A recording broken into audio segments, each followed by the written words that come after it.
చాలా మంది అపోహలు ఎలా మాట్లాడారంటే ఏ ప్రభుత్వం అయినా సరే వైసీపీ ప్రభుత్వమైనా ఏ ప్రభుత్వమైనా మాట్లాడినంటే ఇవన్నీ ఏదో చూపించడానికి జనాల్ని ఇది చేయడానికి వచ్చిపోవటమే కదా అని చెప్పి మాట్లాడుతున్నారు. మాట్లాడే వాళ్ళకి అందరం అమరావతి రైతుల తరఫున మేము అందరం చెప్తున్నామండి.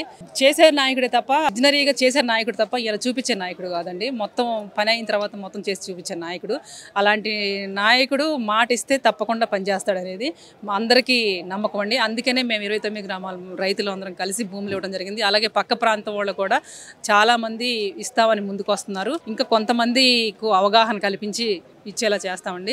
అలాగే బ్యాంకు వాళ్ళకు కూడా మేము చాలా కృతజ్ఞత తెలియజేస్తున్నామండి. ఎందుకంటే ప్రపంచ బ్యాంకు వాళ్ళు ఆల్రెడీ మా దగ్గరికి వచ్చి మమ్మల్ని అడిగి వెళ్ళారు. వెళ్తే మేము వాళ్ళకి సమాధానంగా మమ్మల్ని ఎలా ఉందమ్మా మీకు ఇక్కడ అని మమ్మల్ని రైతులందరినీ పిలిస్తే మేము చెప్పాము, ఏమైనా ప్రాబ్లమ్స్ ఉన్నాయా, మీరు భూమి ఇష్టపూర్వకంగానే ఇచ్చారా, మీరు లేకపోతే ఎలా ఇచ్చారని మమ్మల్ని అడిగిన దాన్ని బట్టి మేము చెప్పాము.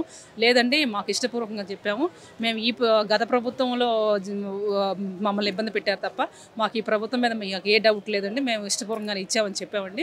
అలాగే ఆ నమ్మకంతోనే ఇంకా పెట్టుబడులు రావాలని మేము కోరుకుంటున్నామండి.